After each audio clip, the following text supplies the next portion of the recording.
Très chers téléspectateurs de Cattle TV Gabon, bonsoir. Soyez les bienvenus pour ce flash info du mardi 26 octobre 2021. Magistère universel. C'est hier, lundi 25 octobre 2021, que le Saint-Père a reçu dans la salle Paul VI du Vatican près de 500 luthériens venus en pèlerinage à Rome. Au cours de leur échange, le pape François les a encouragés à écouter la mélodie de Dieu dans leur vie. Ouvrez non seulement vos oreilles, mais aussi vos cœurs. Celui qui chante à cœur ouvert, a conseillé le pape François, peut-être, sans s'en rendre compte, déjà touché par le mystère de Dieu.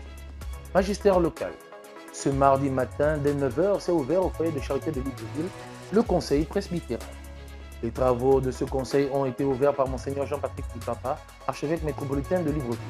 Il était question pour cette première journée de donner de nouvelles orientations pastorales à tous les ouvriers apostoliques présents à cette grande rencontre.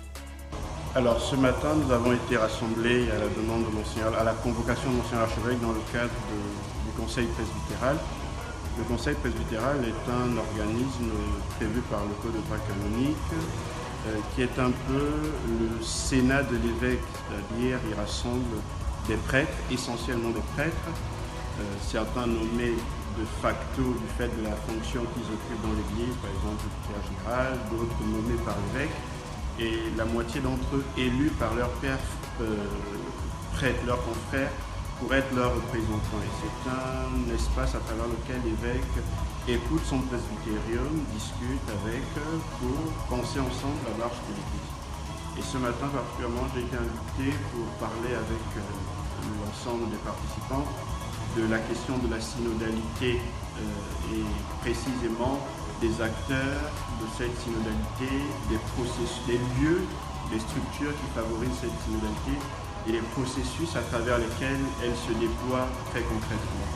En termes d'acteurs, on a souligné le fait que la synodalité nous rappelle que l'Église est un corps dans lequel il y a plusieurs membres et tous sont, par la grâce du baptême, pourvus de charismes, de dons qui leur permettent à chacun de participer à la vie de l'Église. On note que c'est ce vendredi 29 octobre que s'achèveront les travaux de ce conseil presbytéral important pour la bonne marche du calendrier pastoral de l'archidiocèse de Libreville.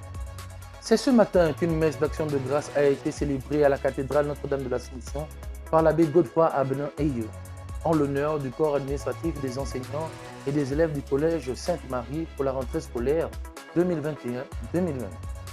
Au nom de l'aumônier de cet établissement d'enseignement catholique, l'abbé Arnaud Vincent Sita, l'abbé Godefroy a rappelé, en partant de l'évangile du jour, que tous les élèves sont comme des grains qu'il faut planter en ce début d'année afin qu'au terme de cette année scolaire, tous puissent devenir des arbres sur lesquels on pourra cueillir les fruits de la réussite. Bon vent à nos élèves.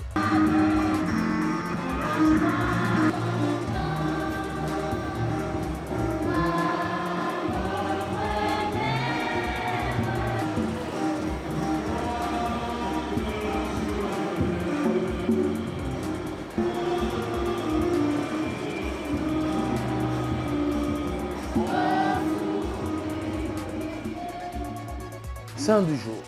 Frère de Saint Jade, Cède est moine à Lindisfarne, en Angleterre. Après avoir converti au christianisme le roi Péadan, il est envoyé par ce dernier à évangéliser les angles des terres centrales. Il fondera par la suite le monastère de Lastingham, où il finira ses jours en 644. Très chers téléspectateurs de Cattle TV Gabon, c'est ainsi que se referme le flash d'information de ce mardi 26 octobre 2021. Nous vous remercions de l'avoir regardé. En route pour les 200 ans de notre Église, gardons la foi, l'espérance et la charité.